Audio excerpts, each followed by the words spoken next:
अखण्डमण्डलाकारं व्याप्तं येन चराचरं तत्पदं दर्शितं येन तस्मै श्रीगुरवे नमः। भक्त भक्त भगवंत गुरु चतुर्नाम बपु एक, इनके पद बंदन किए नाश विघ्न।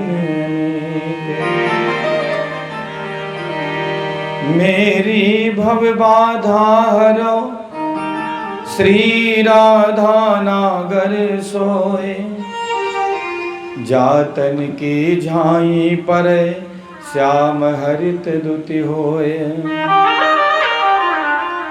श्री राधे मेरे स्वामिनी, मैं राधे जो को दास, जन्म जन्म मोहि दीजियो श्री वृंदावन में वास। जन्म जन्म मोहि दीजियो श्री वृंदावन में वास। बोले श्री वृंदावन बिहारी लाल की जय। श्रीमद् भागवत महापुराण की जय। व्यास नंदन सुखदेव जी महाराज की जय। गौ माता की जय।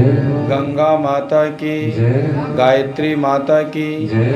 सदगुरुदेव भगवान की जय। भक्ति और भगवान की जय। मुख्य यजमान की जय। सबके माता पिता की जय। सभी देवी देवताओं की जय। जय श्री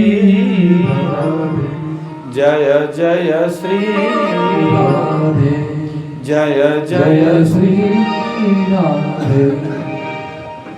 परम मंगलमय परात्पर अखिलेश्वर कारण करुणावणालय भक्त वांछा कल्पतरु तड़जित विनिंदित पीताम्बरधारी भगवान बालकृष्ण लाल की वांगमय प्रतिमूर्ति श्रीमद्भागवत महापुराण साप्ताहिक ज्ञान यज्ञ के दिव्य अनुष्ठान के सप्तम अंक में इस दिव्य धरा पर विराजमान सत्य स्वरूपा माताओं बहनों देवतुल्य भाइयों 21वीं सदी के उज्जवल भविष्य भारतवर्ष के कर्णधार नवनिहाल नन्हे मुन्ने प्यारे प्यारे बच्चों, आज हम सब कथा मृत का पान करें। उससे पूर्व परंपरानुक्रम में अपने मन वाणी और अंतःकरण की सिद्धि के लिए आइए कुछ क्षण भगवत नाम संकीर्तन करते हुए आज इस सत्संग बेला का पावन शुभारंभ करें।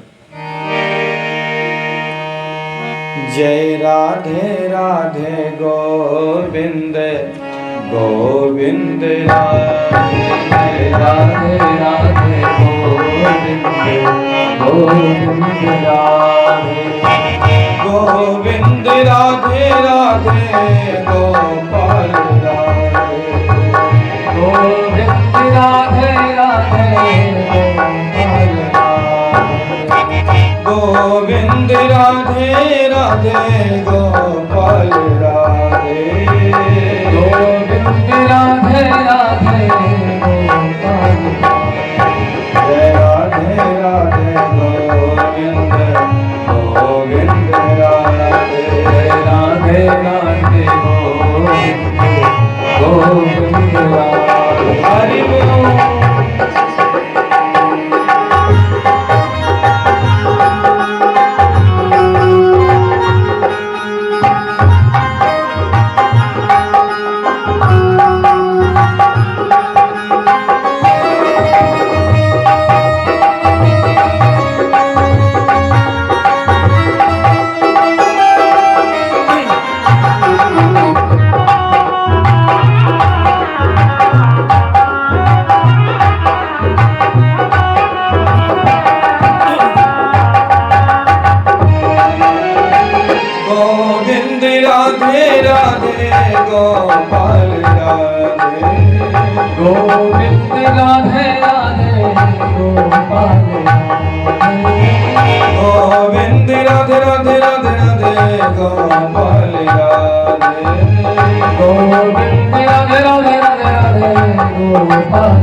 गोविंद राधे राधे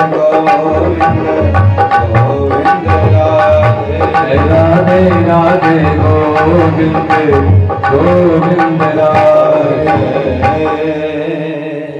बोले राधा माधव भगवान की। भाइयों बहनों, कल तक के कथा प्रसंग में हम सभी ने श्रवण किया कि परमात्मा श्री कृष्ण ने देवी रुक्मिणी से द्वारिकापुरी में वैदिक विधि विधान से विवाह किया। एक बार की बात है, द्वारिकापुरी में एक राजा है जिनका नाम था सत्राजित। भैया शुक्ला जी, नाम क्या था? सत्राजित। उन्होंने सूर्य की उपासना करी थी और सूर्य भगवान ने प्रसन्न होकर के उनको एक मणि प्रदान किया, जिस मणि का नाम स्यमंतक मणि। क्या नाम भैया? स्यमंतक मणि। उस मणि की विशेषता थी कि 8 भार सोना रोज देती थी। कब? जब कोई 10 घंटा उसकी पूजा करे। राजा सत्राजित उस मणि को गले में पहनकर परमात्मा के दरबार में पहुंच गए। तो लोगों ने देखा, कहा भैया वाह, ये तो मणि बहुत बढ़िया है, हमारे लाला के गले में तो और बहुत जमेगी। सत्राजित को ये बात अच्छी नहीं लगी, वापस चला आया। एक दिन की बात है, सत्राजित का एक छोटा भाई प्रसेन, उसने मणि को पहना, घोड़े पर सवार हुआ और सुदूर जंगल में चला गया और जंगल में उसकी किसी ने हत्या कर दी। दूसरे दिन पूरी ये बात हर तरफ फैल गई कि भैया सत्राजित का छोटा भाई मारा गया, सत्राजित का छोटा भाई मारा गया। सत्राजित ने कहा कि ये जरूर कृष्ण के परिवार के लोगों की चाल है, क्योंकि हमारी मणि को देखकर सब लालच बढ़ा रहे थे और उसी लोभ में पड़कर हमारे भाई को मार दिया। श्री कृष्ण तक बात पहुंची तो अपने कुल पुरोहित गर्गाचार्य जी के पास गए और कहा, गुरुजी जो अपराध हमने किया ही नहीं उसका कलंक। गुरुजी कहते हैं कि कभी कभी आदमी को उस अपराध का कलंक लग जाता है जो उसने किया ही नहीं, और इसके प्रत्यक्ष और परोक्ष कई कारण है महाराज। उन विभिन्न कारणों में एक कारण है जो गणेश पुराण में जिसका वर्णन है। भादौ महीने की उजेर पाख की चौथ से लेकर के पूर्णमासी तक गणेश महोत्सव होता है। भैया भादौ महीना के उजेर पाख की चौथ से पूर्णिमा तक, भैया शुक्ला जी, कौन महोत्सव? गणेश महोत्सव। चारों तरफ गणपति की मूर्ति स्थापित करी जाती है, लोग जय जयकार करते हैं, गणपति बप्पा मोरया। कोई कहता गणपति बप्पा मोरया, कोई कहता गणपति बप्पा मौर्या। लेकिन सही क्या है? सही है मोरया, क्योंकि गणपति महोत्सव सबसे पहले महाराष्ट्र से शुरू हुआ और मराठी भाषा में मेरे को मोरया कहा जाता है।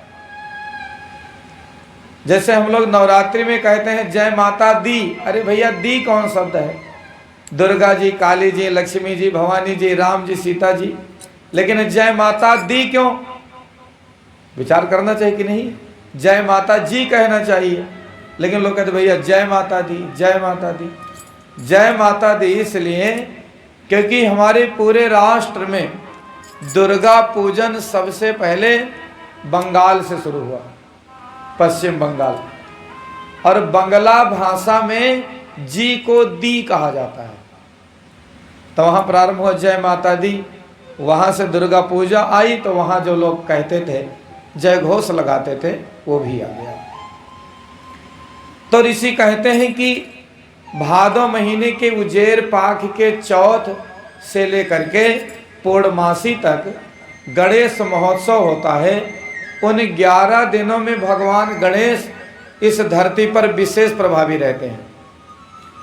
एक बार की बात है, गणपति जी भ्रमण कर रहे थे, भादव का महीना, बरसात का, सो वर्णन है कि कहीं फिसले और धरातल का कीचड़ उनके पूरे वस्त्र पर लग गया।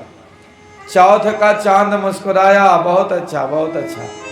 कुछ लोगों को अच्छा लगता है कोई उनके सामने फिसल के गिर जाए, कोई असफल हो जाए, तो समाज में ऐसे बहुत लोग हैं जिन्हें बहुत प्रसन्नता होती है। जो काहू के सुने बड़ाई, सांस लेत जिम जूणी आई, जो काहू पर देखे विपत्ति, सुखी मैं मानो जस नृपति। ऐसे लोग बहुत हैं। उनके प्रसन्नता का सबसे बड़ा पल तब होता है जब कोई दुखी हो जाए। चांद बहुत ठहाके लगाकर हंसा तो गणपति ने श्राप दिया, अरे दुष्ट, यदि आज के दिन तुमको कोई देखेगा तो उसको कलंक लग जाएगा। ध्यान दीजिए, गणपति ने कहा भादव महीने के चौथ का चांद यदि कोई देखेगा तो उसे उस अपराध का कलंक लगेगा जो उसने किया ही नहीं महाराज। और तभी से हमारे गांव में कहावत है कि भैया चौथी का चांद नहीं देखना चाहिए।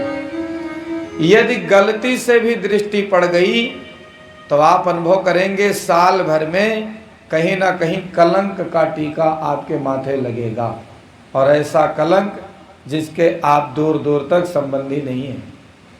आज श्री कृष्ण को भी वह कलंक न छोड़ पाया। कलंक किसके जीवन में नहीं लगा महाराज? सबके जीवन में लगा। गुरु जी ने कहा कि ऐसा है, यदि आपको अपने कलंक का टीका साफ करना है तो जाकर तहकीकात करिए, जड़ तक खोजिए कि इस घटना के पीछे किसका हाथ है। यदि हम लोगों ने गलती से चौथ का चांद देख लिया है तो क्या करें महाराज? तो ये कथा ही हमारे कलंक के टीका को धुलेगी। श्री कृष्ण अपने दूतों के साथ चल पड़े, सुदूर जंगल में पहुंचे जहां प्रसेन की हत्या हुई थी। उसके आगे शेर के पांव के निशान थे। भैया किसका निशान? शेर का। शेर के पांव के निशान देखते देखते देखते देखते आगे बढ़े तो क्या देखा कि आगे शेर भी मरा पड़ा हुआ है और भालू के चरण के निशान है।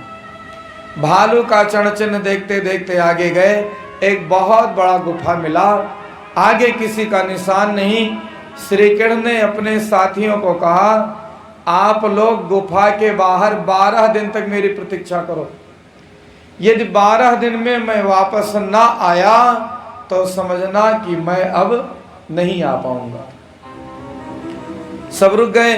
श्री कृष्ण ने गुफा में प्रवेश किया। आचार्य सुखदेव कहते हैं, परीक्षित जैसे ही गुफा में श्री कृष्ण ने प्रवेश किया तो देखा कि एक भालू की बेटी वही मणि लेकर खेल रही थी। श्री कृष्ण को देख करके बहुत चित्कार करते हुए चिल्लाई तो भालू आ गया, जिसकी बेटी थी वो। भालू आया और द्वंद्व युद्ध छिड़ गया। भागवत जी में लिखा है कि 28 दिन तक अनवरत युद्ध चलता रहा। युद्ध के अंत में भगवान श्री कृष्ण ने कस के एक घूंसा जैसे जमा है उसको चरण में गिरकर स्तुति करने लगा, बार बार वंदन करने लगा। राजा परीक्षित ने कहा, गुरुजी ये क्या है? प्रभु की कैसी लीला है? 28 दिन लड़ा तब चरण गिरा। आचार्य सुखदेव कहते हैं, राजन बात उस समय की है जब भगवान राम 14 साल वनवास के बाद लौटे, अयोध्या में राजा बने, तो लोगों को कहा कि वरदान मांगो। जो साथ में बानर भालू थे, किसी ने भक्ति मांगी, किसी ने मुक्ति मांगी, किसी ने शक्ति मांगी। लेकिन जामवंत की जब बारी आई तो उन्होंने कहा, प्रभु लंका में हमारी टक्कर का केवल एक ही पहलवान था, रावण, जिसको आपने मार दिया। यदि आपको वरदान देना है तो यही वरदान दे दो, आओ दुई हाथ हो जाए। तो भगवान ने कहा कि देखो भाई, ये तो हमारा मर्यादा का अवतार है, युद्ध आपसे नहीं करूंगा, लेकिन आपकी इच्छा खाली भी नहीं जाएगी। आप जाकर प्रतीक्षा करो, जब द्वापर युग में मेरा यदुवंश में अवतार होगा तब इच्छा पूरी करेंगे। आज पहले तो भगवान ने 28 दिन लड़ करके जामवंत का बल पस्त किया है, और स्मरण दिलाने के लिए जब एक घूंसा मारा तो चरण में गिर गए। जामवंत ने कहा, आज तो मेरे प्रभु श्री राम आ गए। प्रणाम करके उठे, भगवान ने हृदय से लगा लिया। भगवान कहते हैं, जामवंत जी ये मणि जो आपकी बेटी खेल रही है, इसका हमें झूठा कलंक लगा है, हमें दे दो। जामवंत ने कहा प्रभु एक शर्त है। क्या? मणि मैं तब दूंगा जब आप हमारी एक बात स्वीकार करें। भगवान ने कहा क्या है? तो जामवंत ने कहा कि महाराज हमारी एक बेटी है जिसका नाम जाम्बवती है, उससे विवाह कर लो। भगवान सोचने लगे कि गजब का आदमी है, इसको देखो, मैं कहाँ मनुष्य रूप में और ये कहाँ भालू रूप में, विवाह कर लो। लेकिन जामवंत के हम पर बड़े एहसान हैं कई जन्मों के, सो बात स्वीकार कर ली। विवाह हुआ है वही जामवंत के गुफा में। 28 दिन बीत गया, 12 दिन पर ही जो लोग साथ में आए थे वापस चले गए। भगवान ने बढ़िया मोटी साड़ी पहनाई है और जाम्बवती से कहा कि अभी जब घर चलोगी तो सब पास पड़ोस की महिलाएं दौड़ दौड़ के आएंगी मुंह देखने, क्योंकि हमारे गांव में परंपरा है नई बहुरिया जब आती है तो नातेदारी की, पटीदारी की, दूर दूर की सब महिलाएं माताएं उस नई बहू का मुंह देखने आती हैं। और कोई खाली हाथ नहीं आता, कोई 1000 रुपया लाता, कोई 500 रुपया लाता, कोई कुछ ना तो 100 ही लावे जिसकी जैसी व्यवस्था हो, कोई पायल लावे तो कोई बिंदिया लावे जिसकी जैसी व्यवस्था।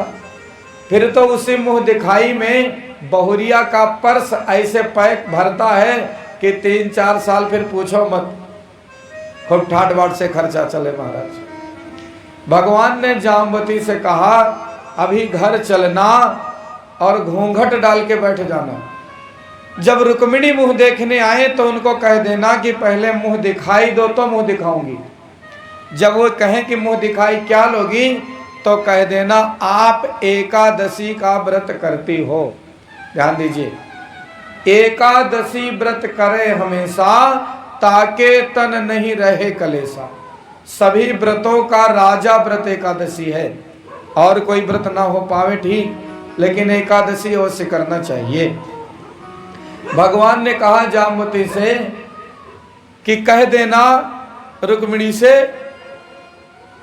कि आप एकादशी का व्रत करती हैं, संकल्प पूर्वक आधा पुण्य प्रदान करिए तो मुंह दिखाऊंगी।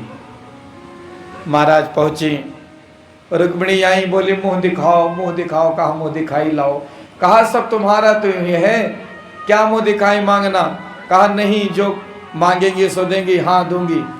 तो कहा फिर आप एकादशी का व्रत जो करती हैं उसका आधा पुण्य संकल्प पूर्वक दे दीजिए। ध्यान दीजिए, यदि आप रोज माला जपते हैं, यदि आप रोज रामायण पाठ करते हैं तो आपका आशीर्वाद कभी खाली नहीं जाएगा। ध्यान दीजिए, इसलिए हमारे यहाँ कहा गया धर्म कर्म करने वाले लोगों का आशीर्वाद लीजिए। रामायण पढ़ने वाला व्यक्ति, माला जपने वाला व्यक्ति, रुद्राभिषेक करने वाला व्यक्ति भी यदि सच्चे मन से किसी को आशीर्वाद दे दे तो उसका पुण्य प्रताप जरूर सामने वाले पर लग ही जाता है।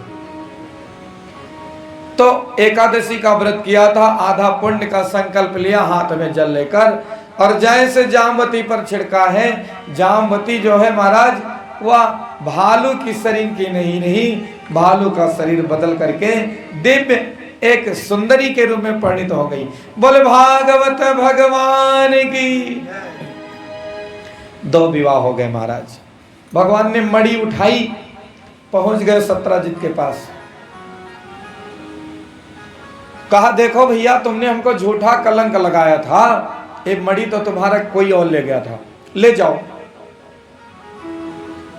सत्यजित को बड़ा पश्चाताप हुआ कि हमने झूठा कलंक लगाया। सो हाथ जोड़ा, महाराज ये मणि आप ही ले लो, ये मणि आप ही ले लो, और हमारा एक प्रस्ताव है, हमारी बेटी सत्यभामा से विवाह कर लो। सो विवाह रचाया गया और दहेज में क्या दिया गया? मणि। भगवान ने अपने ससुर जी से कहा कि ये मणि आपकी 8 भार सोना तब देगी जब कोई 10 घंटे पूजा करेगा। तो ऐसा है, मणि आप रखो, सोना हमारे घर भिजवाते रहना। समझदार दामाद वही कि पूजा करो आप, सोना भेजो हमारे घर। तीसरा विवाह हो गया महाराज। आचार्य सुखदेव कहते हैं परीक्षित एक दिन परमात्मा हस्तिनापुर गए। भैया कहाँ गए? हस्तिनापुर। अर्जुन के साथ यमुना जी के किनारे भ्रमण कर रहे थे। एक नारी मिल गई। भगवान ने पूछा कि कौन हो? उसने कहा हमारा नाम कालिंदी है। अर्जुन भी साथ में थे। उन्होंने कहा क्या कर रही हो यहाँ? उसने कहा मैं श्री कृष्ण से विवाह करना चाहती हूँ। कहा श्री कृष्ण से विवाह करना चाहती हूँ। तो फिर वैदिक विधान से कालिंदी से परमात्मा का विवाह हुआ। कालिंदी के भाई का नाम है जमराज। क्या नाम है? जमराज। कालिंदी सूर्य की बेटी है और सूर्य के पुत्र हैं यम। जब कालिंदी की विदाई होने लगी, यमराज ने कहा बहन आज जो मांगोगी सो देंगे, तुम्हारा भाई आज बहुत प्रसन्न है। कालिंदी ने कहा भैया यही वरदान दे दो कि कार्तिक महीने की उजेर पाख की द्वितीया, देवियां बतावें, मैया जी बताओ, कार्तिक महीने की उजेर पाख की द्वितीया को जो भाई बहन मथुरा में आकर के जमुना जी में स्नान करें, उन बहनों के भाई को आप जमपुरी नहीं ले जाओगे, वो सीधे परमात्मा के चरण शरण में जाएंगे। पुनरपि जन्मम पुनरप मरणम पुनरपि जननी जठरे शयनम का चक्कर ही समाप्त हो जाएगा। तब से देश और देशांतर की बहुत बहनें अपने भाई के साथ भाई दूज को मथुरा में जाकर के यमुना जी में स्नान करती हैं और अपने भाई के दीर्घायु से जीवन की मंगल कामना करती हैं। यदि आप लोग गई हो तो बहुत बढ़िया, नहीं तो अपने भैया से कहो एक बार भाई दूज को मथुरा जाएं और कालिंदी मैया का, बांके बिहारी का दर्शन करिए और स्नान करके अपने भाई के दीर्घ जीवन की मंगल कामना करिए। इस प्रकार महाराज परमात्मा का चौथा विवाह संपन्न हुआ। पांचवा विवाह उज्जैन के राजा थे जिनकी बहन का नाम था मित्रविंदा, उनके साथ विवाह हुआ। छठवां विवाह कौशल देश के राजा हैं जिनके यहाँ एक राजकुमारी है सत्या, उसके साथ छठवां विवाह हुआ। सातवां विवाह भद्रा के साथ और आठवां विवाह लक्ष्मणा के साथ। आचार्य सुखदेव कहते हैं परीक्षित द्वापर युग में एक दैत्य हुआ जिसका नाम भौमासुर। क्या नाम माताओं बहनों? भौमासुर। भौमासुर जिन राजाओं के यहाँ आक्रमण करता, उनकी राजकन्याओं को कैद कर लेता। 16,100 राजकन्याओं को उसने अपने कारागार में बंद कर दिया। श्री कृष्ण को इसकी सूचना मिली तो जाकर भौमासुर का वध कर दिया और जितनी राजकुमारियां थी सबको कहा अपने अपने घर जाओ।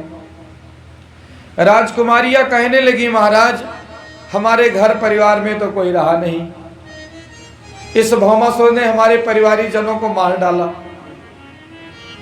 अब आप ही हमारे सहारे हैं। एक ही वेदी पर 16,100 विवाह परमात्मा के हो गए। ध्यान दीजिए बंधुओं,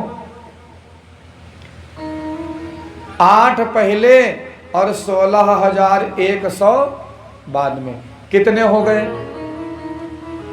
बोलो माताओं बहनों, 16,100 और 8 कितना हो गया?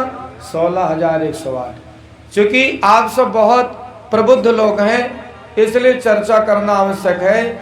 हमारे सनातन धर्म में वेदों की संख्या कितनी है? 4। ऋग्वेद, यजुर्वेद, सामवेद, अथर्ववेद। वेद के कांड कितने हैं महाराज? 3 कांड, ज्ञान कांड, कर्म कांड, उपासना कांड। पूजा की जितनी पद्धतियां हैं सब उपासना कांड से संकलित मंत्र हैं। उपासना माने होता है भगवान के पास बैठना। 24 घंटे में आधे घंटे का समय ऐसा हो जहां आप हो और आपके भगवान हो और कोई ना हो महाराज। तो उपासना कांड में 16,000 मंत्र हैं। वेद का जो उपासना कांड है उसमें कितने मंत्र हैं? 16,000। हमारे सनातन धर्म में उपनिषदों की संख्या कितनी है? 108। लेकिन 100 उपनिषद ऐसे हैं जो केवल श्री कृष्ण भक्ति का प्रतिपादन करते हैं। 100 उपनिषद और उपासना कांड के 16,000 मंत्र कितने हो गए? बोलो माताओं बहनों, 16,100। और 8 प्रकार की प्रकृति। प्रकृति कितने प्रकार की होती है? 8 प्रकार की। 8 प्रकृति क्या है? छित, जल, पावक, गगन, समीर। कितने हो गए? 5। छित माने धरती, जल माने पानी, पावक माने आग, गगन माने आकाश, समीर माने हवा। कितने हो गए? 5। मन, बुद्धि और अहंकार ये भी प्रकृति के अंतर्गत ही आते हैं। यहां अहंकार का अर्थ घमंड से नहीं है, आत्मविश्वास से है, सेल्फ कॉन्फिडेंस से है। तो 8 प्रकृति हो गई और 16,100 उधर, 16,000 मंत्र उपासना कांड के, 100 उपनिषद और 8 प्रकृति। कितने हो गए? 16,108। श्री कृष्ण ने 16,108 नारियों से विवाह नहीं किया था। भैया, हमारे मनीषी महर्षि वेदव्यास इस बात को जानते थे कि भविष्य में हमारे जो हिंदू भाई हैं, सनातनी भाई हैं, उनके धर्म के मामले में वो पोजीशन हो जाएगी जैसे एलकेजी का छात्र। जब बच्चा प्रथम बार विद्यालय जाता है तो उसको क्या पढ़ाते हैं मास्टर साहब? A for Apple. उनका उद्देश्य एप्पल नहीं है, उनका उद्देश्य है ए, छोटा आ से अनार। क्योंकि वे जानते हैं ये बच्चा चित्र पहचान जाएगा लेकिन अक्षर नहीं। जैसे जैसे बड़ा भया, अक्षर पहचानने लगा, किताबों से चित्र हटा दिए गए। कृष्ण माने ब्रह्म, और ब्रह्म को प्राप्त करना है तो उपासना करनी पड़ेगी महाराज, साधना करनी पड़ेगी, आराधना करनी पड़ेगी, पंच तत्वों को पुष्ट करना पड़ेगा, मन बुद्धि को ठीक रखना पड़ेगा, आत्मविश्वास को मजबूत रखना पड़ेगा। सभी वेद के मंत्र ही हैं, मानो परमात्मा को पति रूप में वर्ण करते हैं, और वेद ही है जो हमें मार्ग बताता है परमात्मा की प्राप्ति का। बस यदि कोई आपको कहे कि श्री कृष्ण ने इतना विवाह किया तो उसको समझाइए, क्योंकि ये बहुत सामान्य खोपड़ी की बात है। पर भागवत जी का उदाहरण दीजिए आप। श्री कृष्ण के ऊपर जो लांछन लगा रहे हैं लोग, इतना इतना विवाह किया था, नहीं महाराज।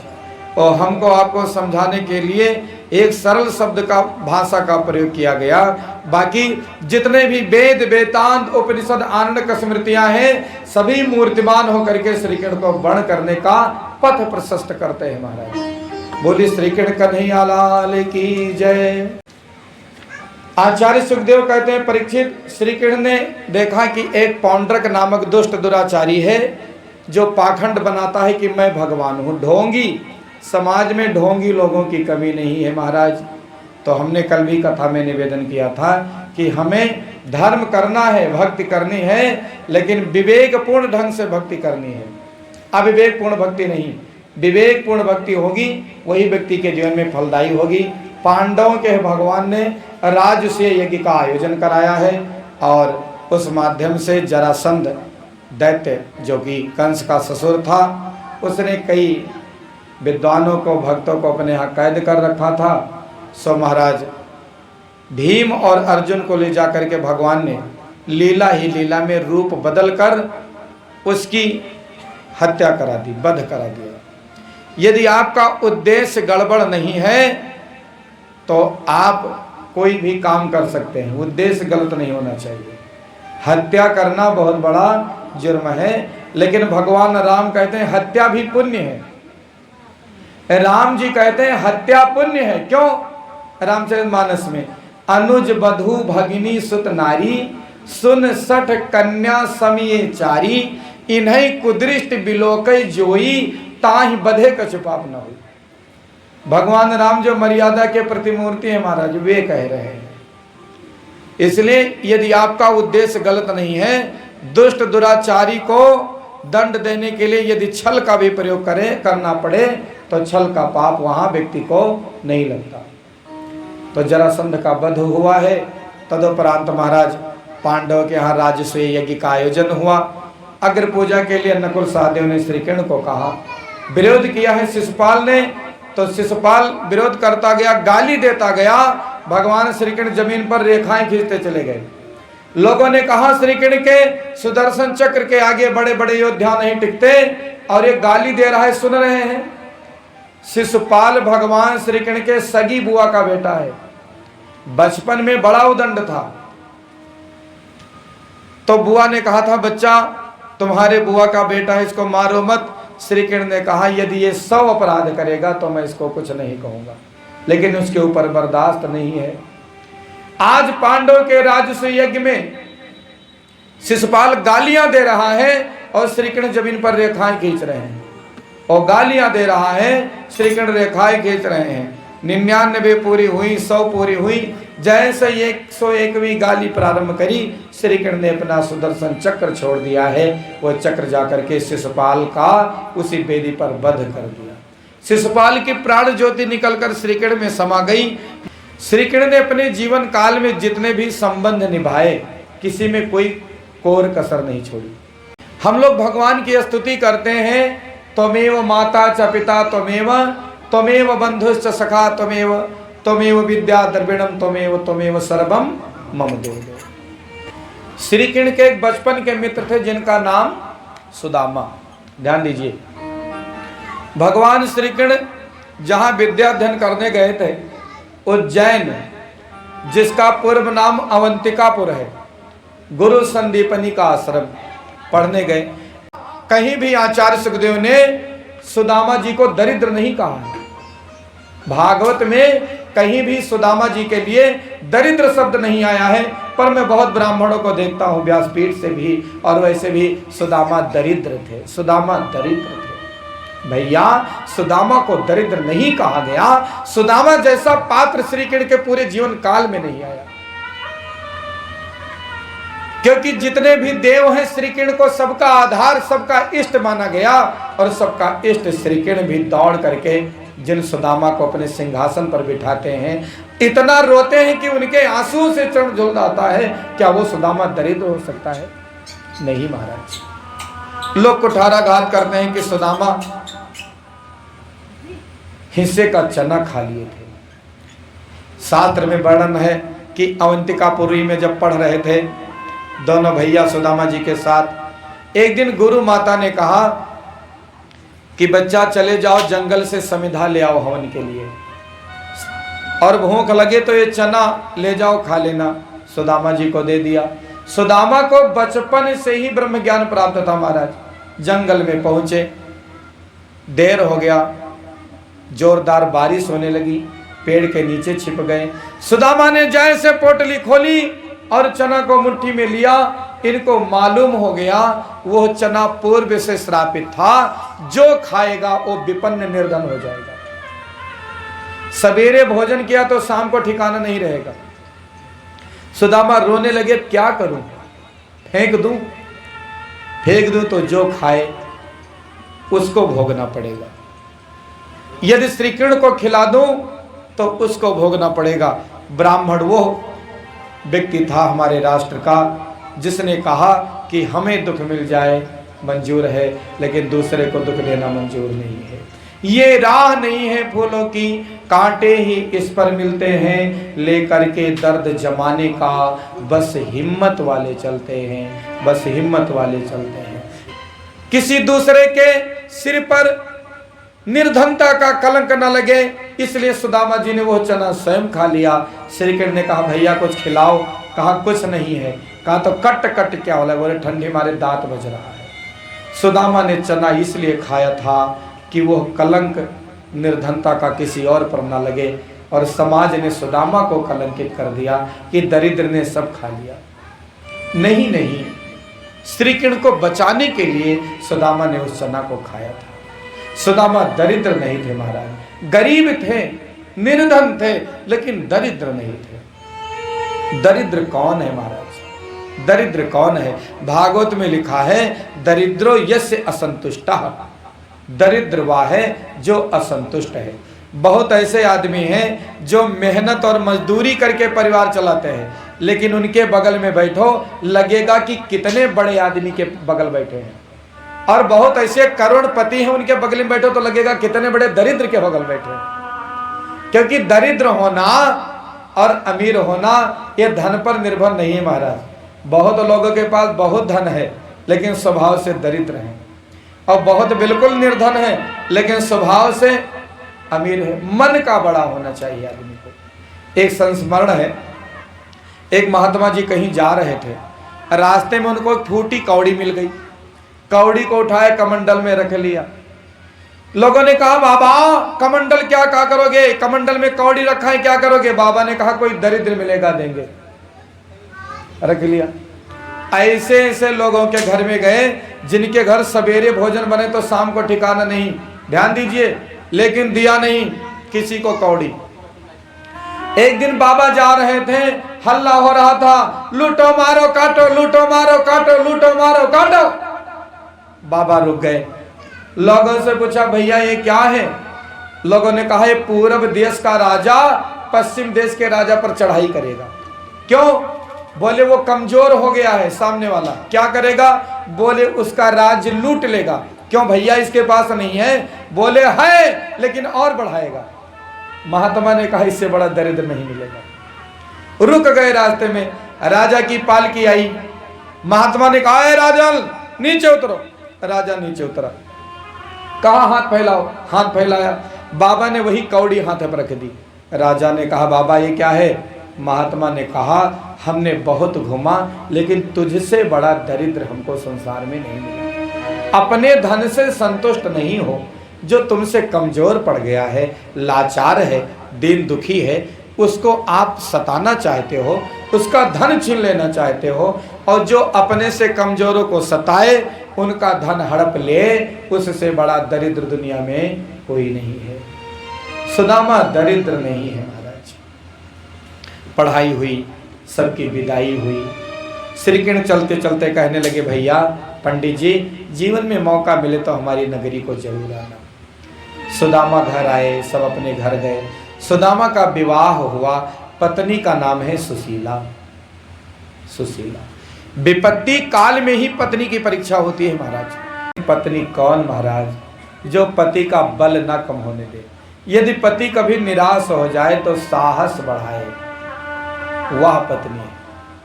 और यदि उसका मन कमजोर करे, उसके उत्साह को घटाए, वो पत्नी नहीं हो सकती महाराज। सुदामा के घर में बड़ी विपन्नता है, गरीबी है, कपड़े भी नहीं, काला कंबल पत्नी ओढ़े समय काट रही है, फूटा तवा है, शुद्ध बर्तन नहीं, भोजन भी नहीं अटता घर में, इतनी गरीबी है। लेकिन मांगा नहीं किसी से, क्योंकि वे जानते थे कि हमने तो सापित चना खाया है। यदि फोड़ा निकल रहा है भैया तो पककर जब तक फूटेगा नहीं तब तक छुट्टी नहीं मिलेगी। दवा खा के बैठा दोगे बाद में फिर निकलेगा। तो वो तो अपने प्रारब्ध को सह रहे थे महाराज, प्रारब्ध को सह रहे थे। किसान लोग फसल काटते, जो अनाज गिर जाता जाकर बेन लाते और पत्नी उसी को साफ करके भोजन बनाती। एक समय ऐसा आया कि सुदामा के घर में कई दिनों से भोजन नहीं बना, बच्चों को भोजन नहीं मिला, गरीबी है, बच्चे भूखे हैं। 4-5 दिन बीत गया, पानी पी पी करके समय गुजार रहे हैं। ये बात शब्द से कहना संभव नहीं है।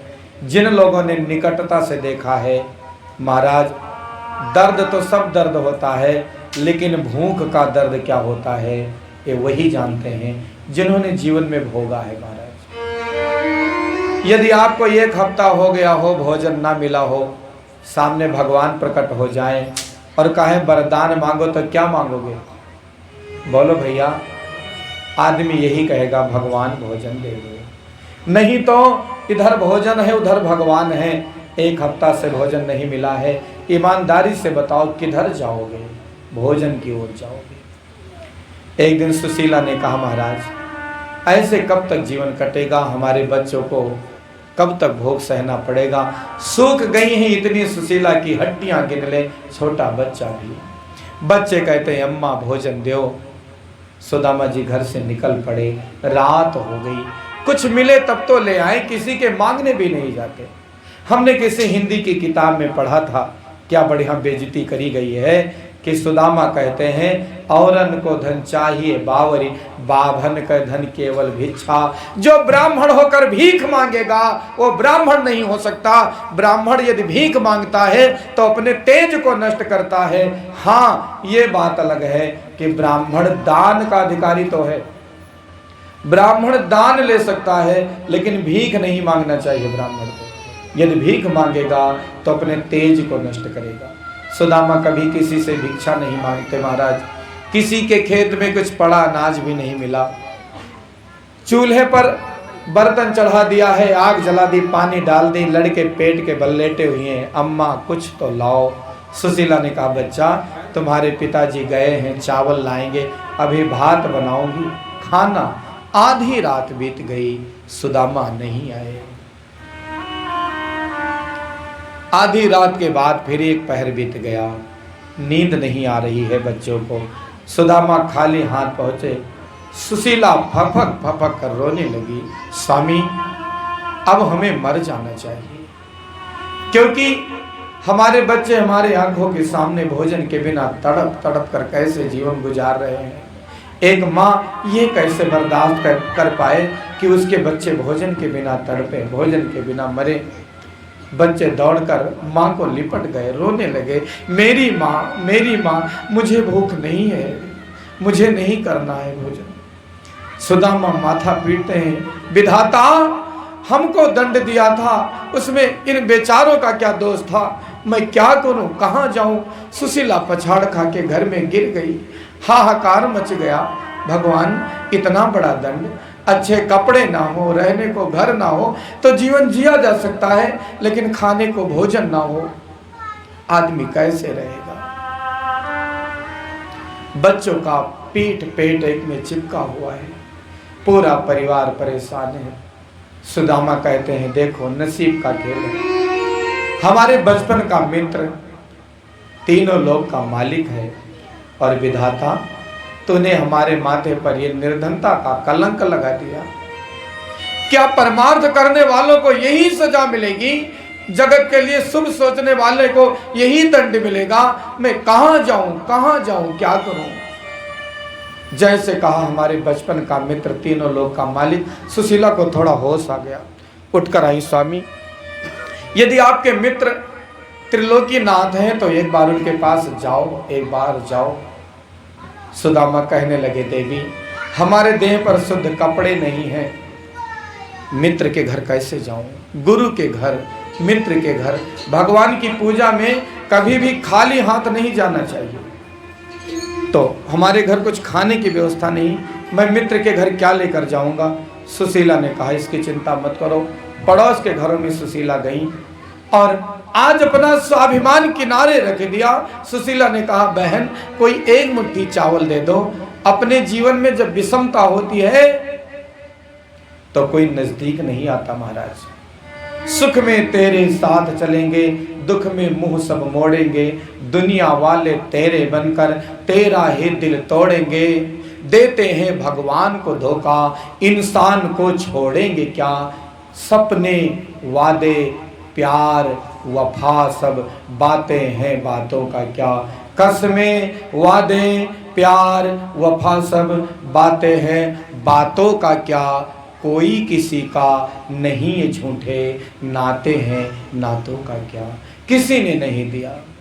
एक घर में फिर गई तो उसके घर कुछ मैला कुचैला चावल पड़ा था, दे दिया। दूसरे घर में गई, कई घरों में जाकर के 4-5 मुट्ठी चावल इकट्ठा कर लिया, फटा कपड़ा था उसी में लपेट दिया और कहा स्वामी अब जाओ। अब तो ये समस्या खत्म हो गई कि कुछ नहीं है जाने को। सुदामा कहते देवी हमें विवश मत करो, लेकिन चले जाओ स्वामी, कुछ मत मांगना, कम से कम उनको पता तो चले कि हमारे बचपन में पढ़ने वाला मित्र हमारा ऐसा है। मित्र की पर्यायवाची सखा होती है। सखा शब्द को पलट दीजिए तो भी अपना अर्थ नहीं पलटता, खास बन जाता है। आज के जमाने में हम लोग क्या मनाते हैं? कौन डे? फ्रेंड डे, मित्रता दिवस। सोशल मीडिया पर खूब मित्रता डे मनाएंगे, लेकिन किसी के मदद की बारी आएगी तो मुंह पीछे हटा लेंगे। आज की मित्रता कितनी आसान है। पान मसाला की पुड़िया लेकर चौराहे खड़े हो जाओ, जे पुड़िया पकड़ ले वही मित्र हो गए। मित्र होना इतना सरल नहीं है महाराज। मित्र तो मित्र होता है। इसलिए महाराज, जब रिश्तेदार भी काम नहीं आते हैं तो आदमी को मित्र काम आ जाते हैं। इसलिए ध्यान दीजिए, हर आदमी को चाहिए अपने जीवन में अच्छे मित्र जरूर बनाए महाराज। सुदामा जी हाथ में एक लकुटी लेकर के चल पड़े महाराज द्वारिकापुरी को। फिर पछाड़ खा पड़े, नहीं जाना चाहते हैं। सुशीला ने आग्रह किया, स्वामी चले जाओ। नाथ जाओ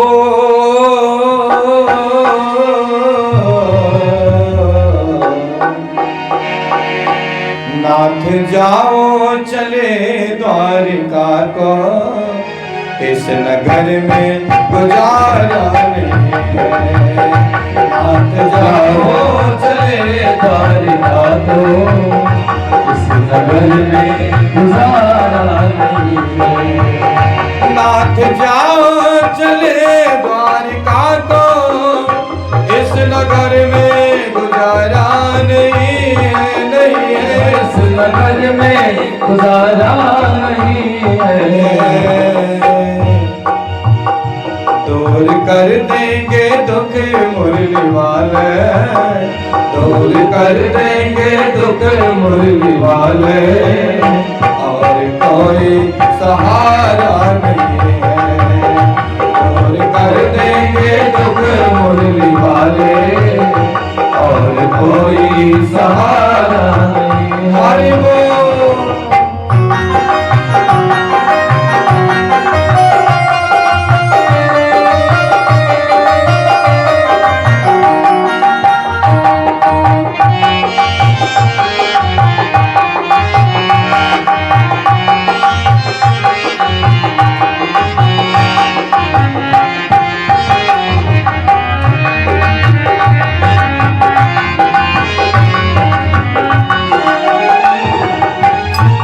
सुदामा जी ने कहा, देवी कैसे जाऊं प्रिय द्वारिका को, तुमने सोचा विचारा नहीं है, नहीं है। तुमने सोचा विचारा नहीं है, नहीं है। तुमने सोचा विचारा नहीं है।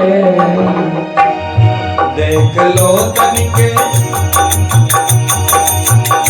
देख लो तन के कपड़े फटे हैं, हाल अच्छा हमारा नहीं है। देख लो तन के कपड़े फटे हैं, हाल अच्छा हमारा नहीं है। हरि बोल।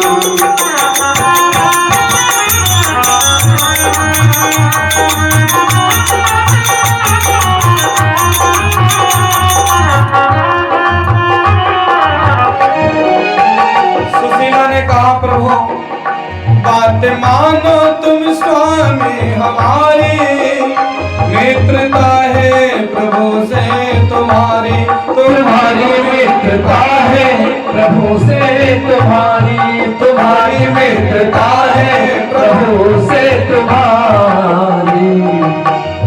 दूर कर देंगे दुख मुरली वाले, दुख कर देंगे दुख मुरली वाले, और कोई सहारा नहीं है और कोई सहारा नहीं है।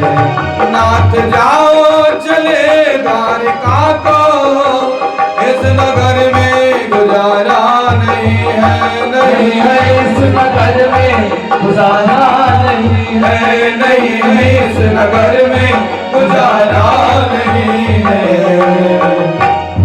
दूर कर देंगे, हाँ दूर कर देंगे दुख मुरली वाले, और कोई सहारा नहीं है।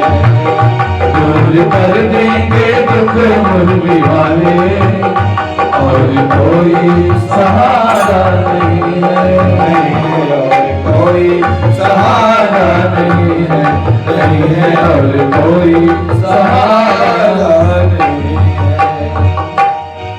जाने की तनिक भी इच्छा नहीं है। पत्नी के बार बार आग्रह करने पर श्री सुदामा जी चल पड़े। मार्ग भी नहीं पता है, लंबा मार्ग दूर घर, बिकट पंथ बहुमार। कहु संतो क्यों पाइए दुर्लभ हरि दीदार। हरि का दीदार तो सभी दीदारों में बहुत ही दुर्लभ है महाराज। चल पड़े हैं सुदामा जी, चले श्याम सुंदर से मिलने सुदामा, गाते चले मन में हरे कृष्ण रामा। कहते हैं प्रभु अब जो आपकी इच्छा हो सही करा लेना। मैं हूँ शरण में तेरी, संसार के रचैया। बिगड़ी मेरी बना दो, कश्ती मेरी लगा दो, उस पार है कन्हैया। शरण में तेरी, संसार के रचैया।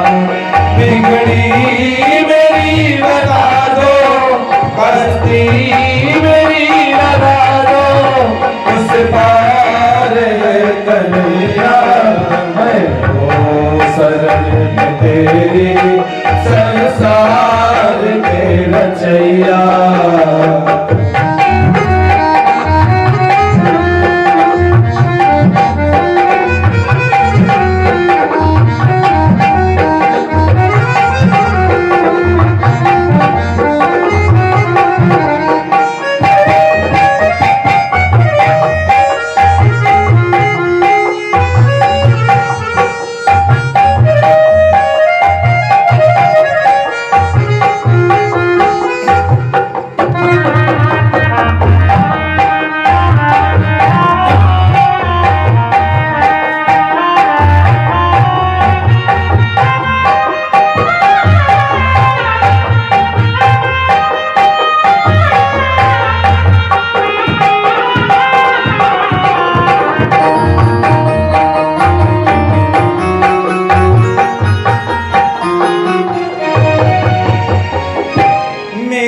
अरदास सुन लीजिए,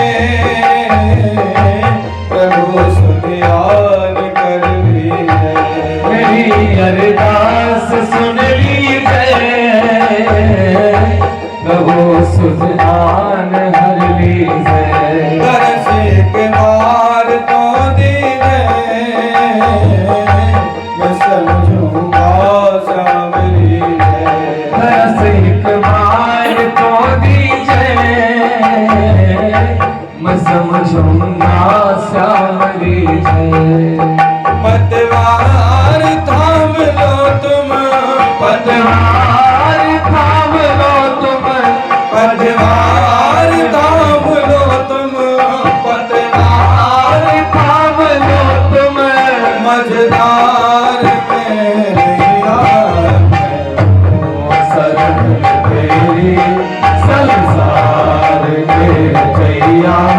बिगड़ी मेरी बना दो, कश्ती मेरी लगा दो, उस पार है कन्हैया। मैं हूँ शरण तेरी, संसार के रचैया। हरि बोल।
प्यारे, शबनम से क्या फूल खिले जब तक बरसात ना हो।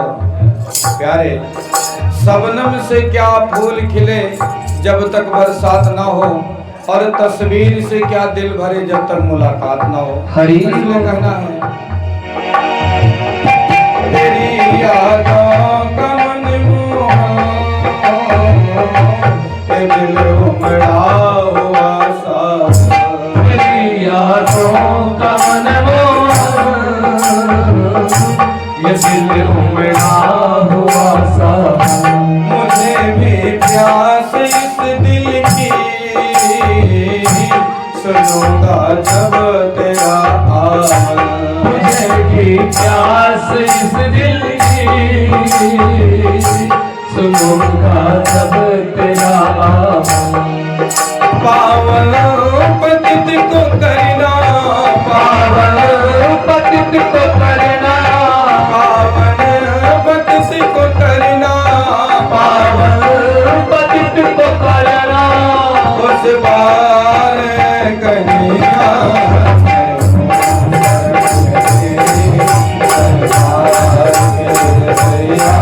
बिगड़ी मेरी बना दो, सस्ती मेरी लगा दो, उस बार कन्हैया मैं हूँ शरण में तेरी, संसार के रचैया। बिगड़ी मेरी बना दो, सस्ती मेरी लगा दो, उस बार कन्हैया मैं हूँ शरण में तेरी, संसार के रचैया।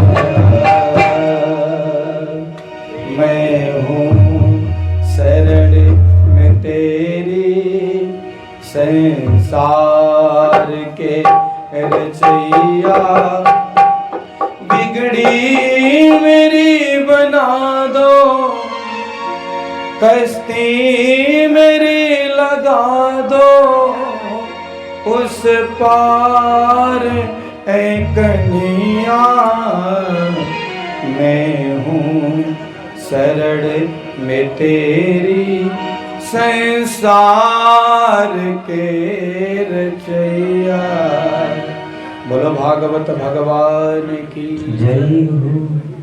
सुदामा जी जा रहे हैं महाराज, मार्ग भी पता नहीं है, चलते गए, लेकिन रास्ते में जाते जाते एक बार उनका मार्ग अवरुद्ध हो गया। कहा महाराज, जहाँ एक नदी पड़ गई, क्योंकि नदी को पार करने के लिए कुछ आधार की आवश्यकता है। बहुत देर तक बैठे रहे, तब तक एक नाव दिखी, एक नाविक आता हुआ दिखा, आवाज लगाई, है भाई कोई उस पार चलने वाला। सुदामा जी ने कहा, हाँ भैया हमको चलना है। नाव किनारे लगाई, नाव में श्री सुदामा जी बैठे और नाव बढ़ाई। नाविक ने पूछा, अरे पंडित जी मल्लाही वल्लाही लाओ भाई। तो कहा, भैया हमको तो याद नहीं रहा मल्लाही के बारे में, हमारे पास कुछ भी नहीं है, हमको किनारे उतार दो। नाविक ने कहा, यदि नहीं है तो कोई बात नहीं, मैं आपको पार कर दूंगा, पर सच सच बताओ कहां जा रहे हो। सुदामा जी ने कहा, भैया वो द्वारिका नाथ जो हैं वो हमारे बचपन के मित्र हैं, उनसे मिलने जा रहा हूं। केवट ने कहा, अरे बाबा कैसी बातें करते हो, कहा वो तीनों लोक के स्वामी, और कहा आप जो शरीर पर शुद्ध कपड़े नहीं आपके, उनकी आपकी बराबरी कैसे होगी। सुदामा जी कहते हैं, अरे भाई तू तो केवल नाव चलाना जाने, तुझे क्या पता कि मेरा कन्हैया जाति पाति ऊंच नीच छोटा बड़ा गरीब अमीर नहीं देखता महाराज, वह तो व्यक्ति के केवल मन को देखता है, मन की निर्मलता देखता है। परमात्मा कहते हैं, निर्मल मन जन सो मोहि पावा, मोहि कपट छल छिद्र न भव। परमात्मा के सबसे करीब वही है जिसके मन में कपट नहीं है, जिसके मन में छल नहीं है, जिसके मन में ईर्ष्या नहीं है। सुदामा ने कहा, भैया तुझको नाव चलाने के अलावा कुछ अता पता नहीं, मेरे कन्हैया की महानता के बारे में तू कैसे जान सकता। आचार्य सुखदेव कहते हैं, परीक्षित वह जो नाविक था कोई और नहीं, परमात्मा श्री कृष्ण ही आज सुदामा को उस नदी से पार लगाने को केवट बन के आ गए, नदी के पार कर दिया। उतरे रेत में। सुदामा जी ने पूछा, भाई यदि द्वारिकापुरी हम पैदल जाएं तो कितना समय लगेगा? नाविक ने कहा, महाराज आपका चाल देख करके लगता है कि आप बहुत मेहनत करोगे तो अभी आपको 3 महीने लग जाएंगे। सुदामा जी एक पेड़ के नीचे बैठ गए, कहने लगे, कन्हैया अब तो हमको नहीं चलना, यदि तुम्हारी गरज पड़े तो बोला लेना। आंखें बंद कर ली महाराज, सो गए। आंख खुली तो हर तरफ आवाज हो रही है, श्री कृष्ण गोविंद हरे मुरारे, हे नाथ नारायण वासुदेव, पितु मात स्वामी सखा हमारे, हे नाथ नारायण वासुदेव। पूछा सुदामा ने, भैया ये कौन सी नगरी है? लोगों ने कहा, बाबा ये तो द्वारिकापुरी है। अच्छा द्वारिकापुरी? तो द्वारिकापुरी महाराज का महल, श्री कृष्ण का महल, कृष्ण का महल कहाँ है? इनका बाबा कृष्ण कृष्ण मत कहो, वो तो राजाधिराज महाराज तीनों लोक के स्वामी द्वारिकाधीश हैं। उन्होंने कहा, भैया ये सब मैं न जानू, वो तो हमारे बचपन के आ रहे तो न जानू, उनका घर बताओ। किसी ने कहा, सीधे जाओ, आगे बड़े बड़े द्वार और मोटे मोटे द्वारपाल, वही उनका घर है महाराज। सुदामा जी जब श्री कृष्ण के द्वार पर पहुंचे तो द्वारपालों ने प्रणाम किया है, महाराज नमो स्तुनंताय सहस्त्र मूर्तये सहस्त्र पादाक्ष शिरोर्वाहवे सहस्त्र नामने पुरुषाय शाश्वते सहस्त्र कोटि युग धारणे नमः। आप कौन है महाराज? सुदामा जी ने कहा, भैया मैं आपके महाराज का बचपन का मित्र हूँ, उनको जाकर कह दो कि आपके बचपन के मित्र सुदामा आए हैं। द्वारपालों ने कहा, बाबा ये नहीं हो सकता है, क्योंकि ये हमारे प्रभु के विश्राम का समय है, यदि मैं इस समय उनको जा करके जगाऊंगा तो दोषी माना जाऊंगा। लेकिन सुदामा की दशा और दुर्दशा देखकर उनका मन द्रवित हो गया। द्वारपाल कहने लगे, आज हमें भले ही ड्यूटी से हटा दिया जाए, लेकिन आपके दुख को मैं सह नहीं सकता। महाराज आपके कष्ट को, आपके आने की खबर को मैं जाकर अवश्य कहूंगा। द्वारपाल अंदर गया, परमात्मा भोजन के पश्चात विश्राम कर रहे थे। द्वारपाल पहुंच गए कक्ष में। सबको आश्चर्य हुआ कि ऐसे तो कोई बिना आज्ञा के पहुंच नहीं सकता। भगवान ने पूछा, क्या है? द्वारपाल ने हाथ जोड़कर कहा, महाराज शीश पगाना झगातन पे प्रभु, शीश पगाना झगातन पे प्रभु, जाने को आही बसो के ग्रामा, धोती पटी सिलटी दुपटी अरु पाए उपाना की नहीं समा, धोती पटी सिलटी दुपटी अरु पाए उपाना की नहीं समा। द्वार खड़ा दुज दुर्बल एक, द्वार खड़ा दुज दुर्बल एक, रहो चकी शोभ सुधार विरामा, पूछत दीन दयाल को धाम, बतावत अपनो नाम सुदामा, पूछत दीन दयाल को धाम, बतावत अपनो नाम सुदामा, पूछत दीन दयाल को धाम, बतावत अपनो नाम सुदामा। जैसे सुदामा नाम सुना महाराज दौड़ पड़े। जो महाराज हैं चवर छत्र के बिना नहीं चलते, पीतांबर कहीं गिरा चढ़ पादुका कहीं छूटी, नंगे पांव दौड़े हैं, दासियां दौड़ी हैं, रानियां दौड़ी हैं, सब दौड़ पड़े। पूरा समाज दौड़ पड़ा कि इतने अधीर होकर तो कभी नहीं दौड़े थे। बाहर जाकर के सुदामा जी को कंठ से लिपटा लिया, रोने लगे महाराज। घर में ले आए, अपने सिंहासन पर बिठाया है, स्वयं जमीन पर बैठे। अपनी पत्नी को कहा, देखो भले ही दास दासियां हमारा सेवा करती हो, लेकिन हमारे बचपन के मित्र आए हैं। सबसे बड़ी बात है हमारे घर विप्र देवता आए हैं, जाओ अपने हाथ से पानी भर के लाओ, इनका चरण धोना है। जिनके लिए खुद दासियां हैं वे पानी भरने गई हैं। परमात्मा ने सुदामा के चरण को पकड़ा। इतने बड़े महाराज हैं, फिर भी पांव देखने लगे, बेवाइयां फटी हैं, कई कई कांटे चुभे हैं महाराज, बहुत कष्ट हुआ।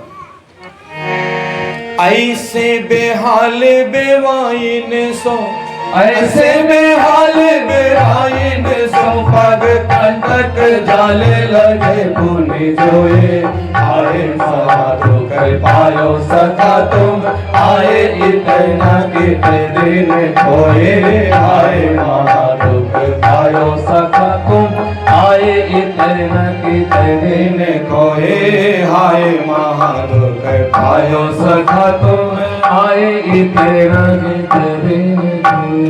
देखी सुदामा की दीन दशा, देखी सुदामा की दीन दशा करुणा करके करुणा निधि रोए पानी भराते को हाथ छुयो नहीं नैनन के जल सुपग धोए पानी भराते को हाथ छुयो नहीं नैनन के जल सुपग धोए पानी भराते को हाथ छुयो नहीं नैनन के जल सुपग धोए। उसके पश्चात नए नए कपड़े दिए हैं महाराज, वस्त्र धारण करो। 56 भोग आया है सामने। सुदामा जी झपट नहीं पड़े कि कभी नहीं मिला था, खाने लगे। जैसे उनके सामने भोजन का थाल आया है रोने लगे। आंखों में चिल्लाने की आवाज सुनाई पड़ने लगी, वही घर की याद आई। अभिभावक होने का अर्थ है कि अपनी सुख सुविधाओं को अपने परिवार में बांट कर रहे हैं। अपनी रोटी मिल बांट कर खाइए ताकि आपका अपना कोई भाई भूखा और परेशान ना रहे। पर समाज में को ये ना लगे कि इनको कुछ खाना पीना आता नहीं है, इसलिए थोड़ा लिया है, भोग लगाया है। हालचाल होने लगा महाराज। बहुत बातें हुई हैं। भगवान ने सब पत्नियों से परिचय कराना आरंभ किया। भगवान ने कहा है हमारी पत्नी रुक्मिणी, ए सत्यभामा, ए लक्ष्मणा, ए भद्रा, ए सत्या, ए कालिंदी, ए जामवती 400 आ गई। अखंड सौभाग्यवती भवा, आशीर्वाद देते रहे। दुबला पतला शरीर, मुंह में दर्द होने लगा तो हाथ ही उठा उठा के करने लगे। फिर 400 गई। फिर बाएं हाथ से दाएं हाथ को दबाने लगे। Kanhaiya Kanhaiya please come listen to me. क्या है और कितनी है महाराज? बस पस्त हो गए, अभी तो बहुत संख्या है, 16,108। तुम्हारे राज्य में क्या इतनी नारियां हैं? अरे राज नहीं बाबा, हमारे घर में अकेले। कहा करम फटा, यदि इतनों को आशीर्वाद दूंगा तो शहीद होके जाऊंगा, इसलिए तुमको ही आशीर्वाद दे रहा हूं। हमारी तरफ से सबको मंगल कामना बोलना। भगवान ने कहा पंडित जी ये बताओ, जब पढ़ते थे तो कहते थे विवाह नहीं करेंगे, किया कि नहीं? बोले भैया हम तो विवाह करने के पक्ष में थे नहीं, माता पिता माने नहीं, जबरदस्ती करवाई दिया। तुम्हारी भाभी का नाम सुशीला है। परमात्मा बोले यदि विवाह न किया होता कोई बात नहीं, विवाह किया तो बताओ भाभी ने कुछ दिया हमारे लिए? सुदामा जी डर गए। वहां त्रिलोकीनाथ के यहाँ वैभव देखकर उनका वो सड़ा गला, चावल टूटा फूटा और दबा लिया है, कस के दबा लिया। बात घुमाने की कोशिश करी। कन्हैया तुमको याद है हम लोग जब जंगल में समिधा लेने जाते थे, श्री कृष्ण कहते हैं बचपन की बात बात में होगी, भाभी ने कुछ दियो कि ना है?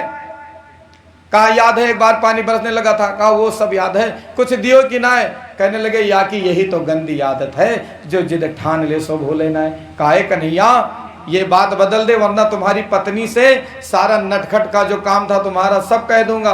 भगवान ने कहा सबको पता है, तभी तो विवाह हुआ खूब धूमधाम से। लेकिन कुछ भाभी ने दिया कि नहीं? सुदामा ने कस के और पोटली दबाई है। भगवान ने झपट के पोटली छीन ली। आचार्य सुखदेव कहते हैं परीक्षित, जैसे ही परमात्मा श्री कृष्ण ने सुदामा की पोटली खोली, नेत्र सजल हो गए।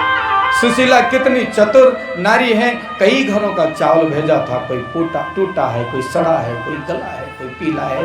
भगवान समझ गए स्थिति देख कर कि किस जीवन को जी रहा है हमारा मित्र। एक मुट्ठी खाया और आदेश दिया है, ऐ निर्माण के देवता विश्वकर्मा हाजिर हो गए, जाओ सुदामा की टूटी मड़ई हटा करके एक बहुत बड़े नगर का निर्माण कर दो। हो गया। दूसरी मुट्ठी चाल उठाई, वैभव के देवता कुबेर को बुलाया। हाँ महाराज, कहा जाओ उस पुरी को ऐसे बसा दो सुदामा पुरी नाम से प्रसिद्ध हो जाए, धन की, संपत्ति की, वैभव की, यश कीर्ति की कोई कमी ना रहे। कुबेर चले गए। तीसरी मुट्ठी उठाई तो रुक्मिणी जी दौड़ के आ गई, हाथ पकड़ लिया। महाराज रंग को अपने समान कर दिया, क्या खुद भिखारी हो जाना चाहते? लेकिन कोड वर्ड है, हर पति पत्नी के बीच में कुछ कोड वर्ड होता है महाराज। उपमेय में उपमान का भेद रहित वर्णन। केवल कहने वाले समझे और समझने वाले समझे, तीसरा कोई समझ ना पावे।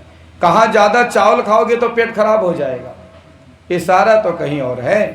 सुदामा जी ने कहा हाँ लाला मत खाओ मत खाओ, क्योंकि परमात्मा कहते हैं कि महाराज भाव का भूखा हूँ मैं, बस भाव ही एक सार है, भाव से जो भजता मुझे तो भाव से बेड़ा पार है। चावल खाना बंद कर दिया। दूसरे दिन जाने की बेला आई, सुदामा का सारा कपड़ा उतरवा लिया, भेज दिया।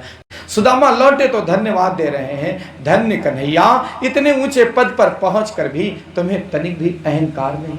मेरे भाई बहन, ईश्वर करे कि आपके जीवन में धन बढ़े, परिवार बढ़े, मान सम्मान बढ़े, ज्ञान बढ़े, लेकिन अभिमान न बढ़े।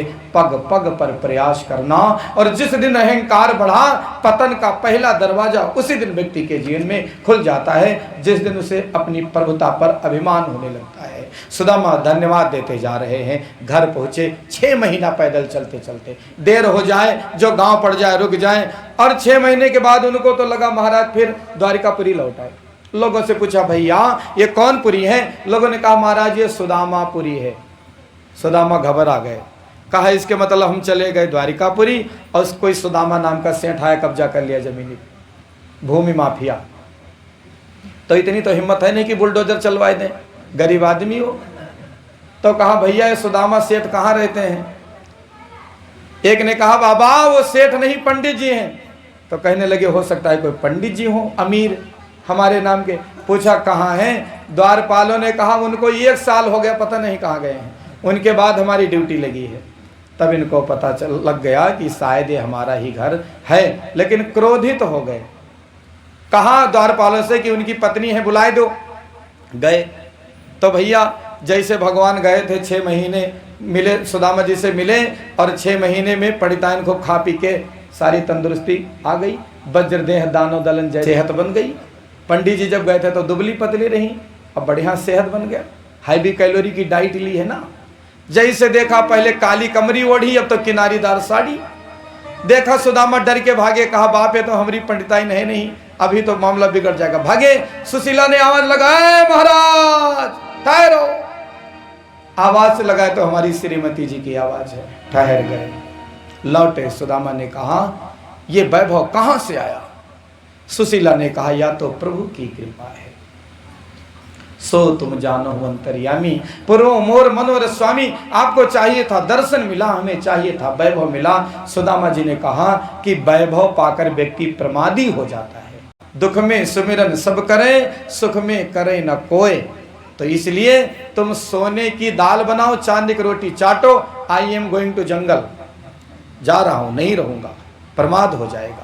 जैसे भागे भगवान श्री कृष्ण वहीं प्रकट हो गए। सुदामा जी ठहरो, ना तो संपत्ति विपत्ति है, ना विपत्ति विपत्ति है, सबसे बड़ी विपत्ति है नारायण की विस्मृति ही व्यक्ति के जीवन की विपत्ति है। भगवान करे घर बढ़े, धन बढ़े, परिवार बढ़े, लेकिन उस चक्कर में भगवान को भूल मत जाना। 24 घंटे में आधे घंटे परमात्मा के लिए भी निकालते रहेंगे तो जो संपत्ति आई है वो रुकी रह जाएगी। और नहीं तो महाराज वैभव पाके भूल गए और भगवान को भूल गए तो फिर सारी स्थिति बेधड़ाक। भगवान ने कहा भैया ना विपत्ति विपत्ति ना संपत्ति विपत्ति, परमात्मा का विस्मरण ही सबसे बड़ी विपत्ति है। सुदामा रह गए, जब तक रहे आनंद पूर्वक रहे, कभी धन का घमंड नहीं किया। अंत में योग दुर्लभ परम वैकुंठ धाम हो गए।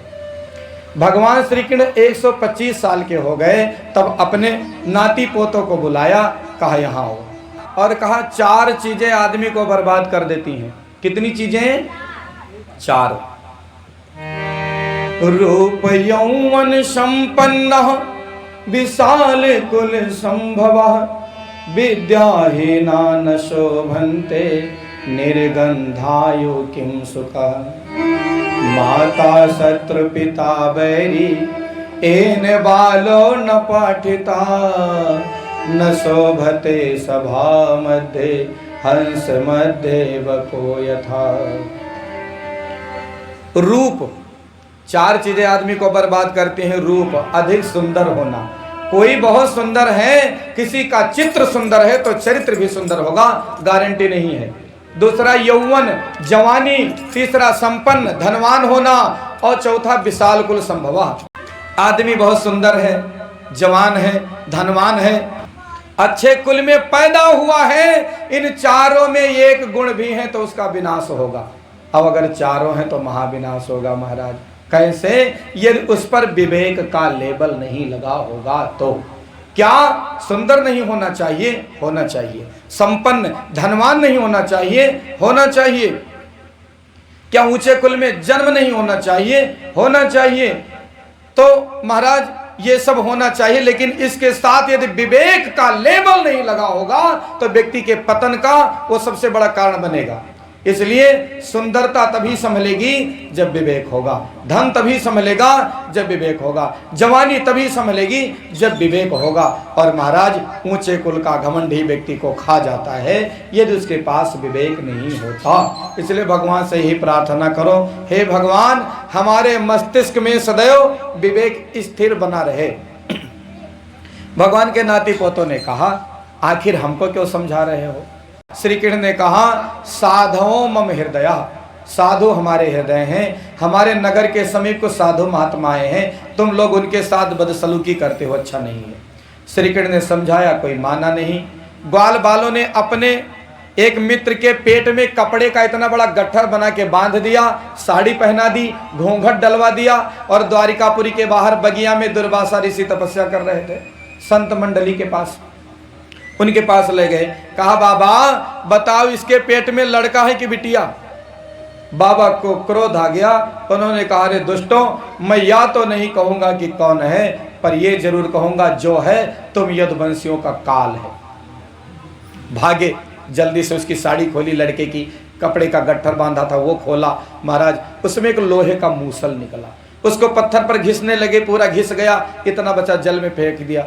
जो फेंका थोड़ा लोहा, उसको महाराज एक मछली निकल गई, मछुआरे ने पकड़ा, मछली के पेट से लोहा निकला, एक बाण बना, जरा नाम के बहेलिए ने लिया, अपने तरकस में लगा लिया और जो उसका चूर्ण बना दिया घिस के, एक धारदार घास के रूप में नदी के किनारे पनप गया। एक दिन यादवों ने मदिरा पान कर लिया। धुत नशे में जो रहता है आफत खड़े रोज करता है, पिटती पत्नी बिकते जेवर, छोड़ शराबी अपने तेवर, नशा नाश की जड़ है भाई, इसका फल अतिशय दुखदाई। और उसी घास को उखाड़ उखाड़ के एक दूसरे पर प्रहार किया, काफी यदुकुल का संहार हो गया।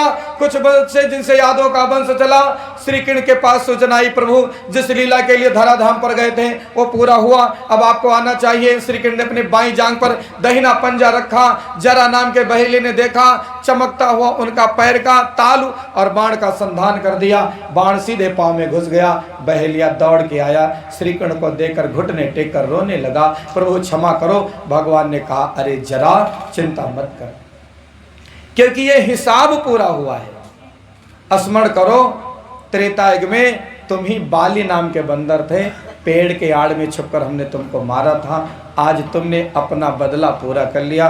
श्री कृष्ण ने अपनी आंखें बंद करी है और सुधोम को प्रस्थान कर गए। आज कथा का 7वां दिन है। राजा परीक्षित ने खूब ध्यान से कथा सुनी। सुखदेव जी ने कहा, राजन तुमने जो जो पूछा हमने बताया, अभी मैं पूछता हूं वो तुम बताओ। राजा ने कहा, गुरुजी पूछो। तो सुखदेव जी कहते हैं कि बताओ तुम मरोगे कब? ध्यान दो माता बहनों, पूछा तुम मरोगे कब? तो महाराज सुखदेव जी से राजा परीक्षित कहते हैं, गुरुजी मैं मरूंगा नहीं, मरेगी तो ये दें, मरेगी ये दें, चाहे लगा लो तेल चमेली, चाहे लगा लो सेंट, जगत में कोई ना परमानेंट, परमानेंट तो कोई है नहीं भैया।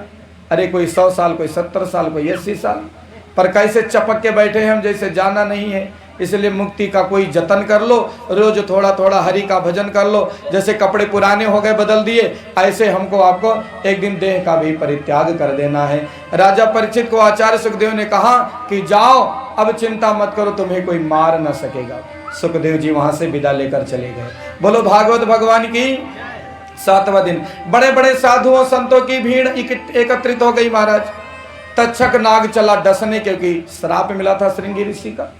रास्ते में कश्यप महात्मा मिल गए जो सर्प रोग विशेषज्ञ हैं। सर्प तक्षक नर रूप में जा रहा था। कश्यप मुनि से कहने लगा, जो विधाता के विधान को पलटने का प्रयास करता है वह खुद पलट जाता है, इसलिए महाराज आप यहाँ से वापस चले जाइए। समझा बुझा करके वापस कर दिया और तक्षक नाग सूक्ष्म रूप धारण करके एक पुष्प में छिप गया। कुछ महात्माओं ने जा करके महाराज पुष्प लिया है और भेंट किया है राजा परीक्षित को। परीक्षित ने जैसे अपने नाक के पास महाराज पुष्प को किया और विकराल रूप धारण करके तक्षक ने दंश मार दिया राजा परीक्षित को।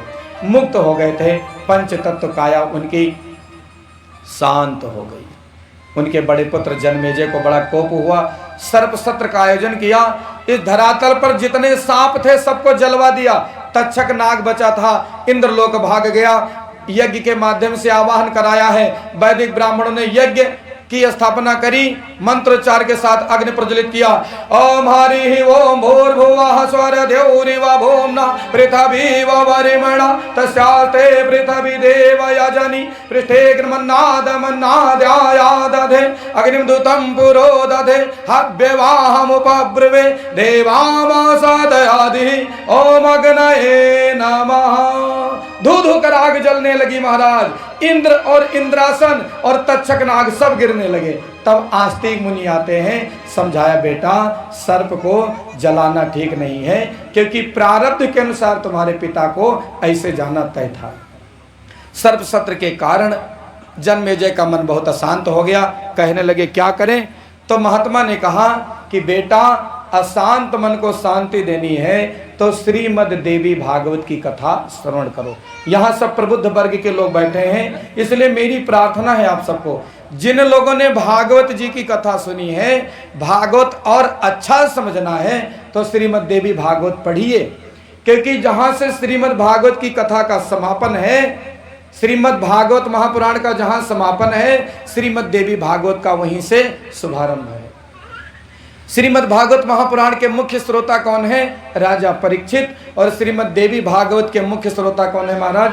राजा परीक्षित के बड़े पुत्र जन्मेजय। तो भागवत जी की और बहुत सारी बातों को जानने के लिए, समझने के लिए, दिव्य और भव्य बनाने के लिए मेरी सबको प्रार्थना है कि अपने जीवन में एक बार श्रीमद् देवी भागवत जरूर पढ़ें यदि भागवत की कथा सुन ली है। और अधिक मैं क्या कहूँ, आप सभी तो बहुत बहुत बहुत समझदार हैं।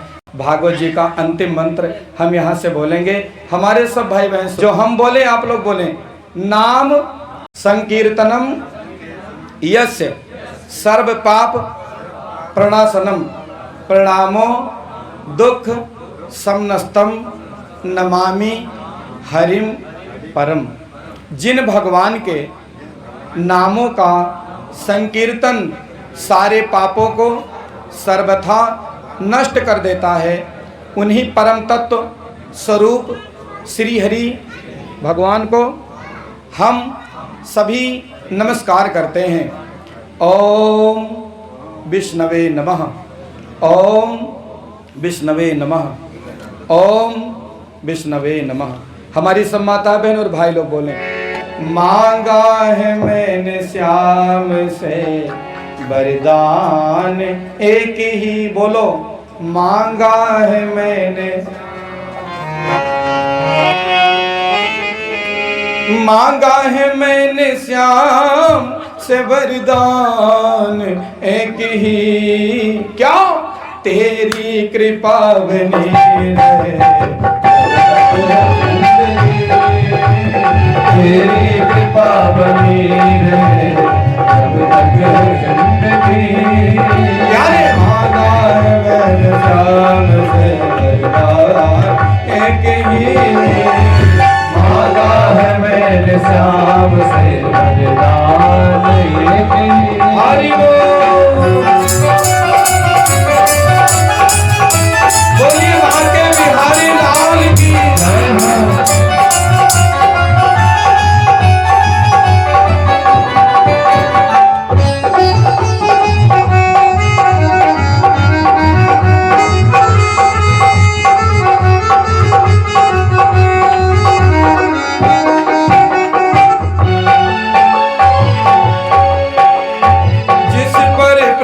का हाथ हो वो पार हो गया,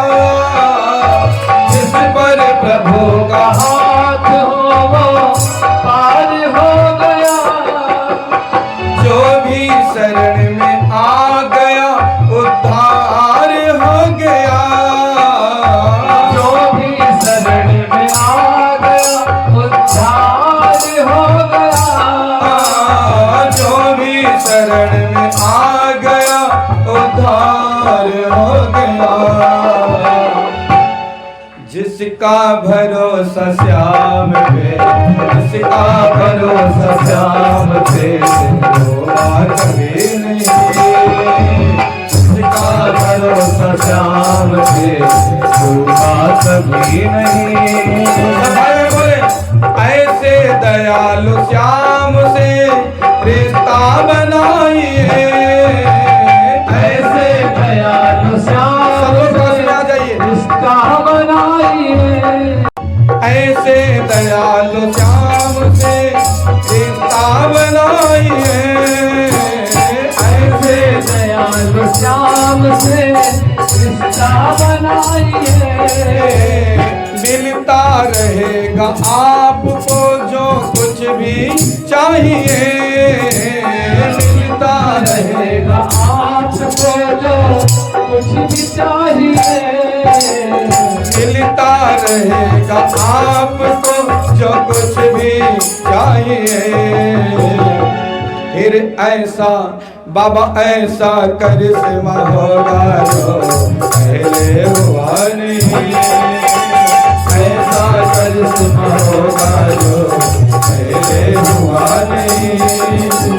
तेरी कृपा बनी रहे अब तक जिंदगी। तेरी कृपा बनी रहे अब तक। बोल भागवत भगवान की। आइए भगवान की मंगलमय आरती।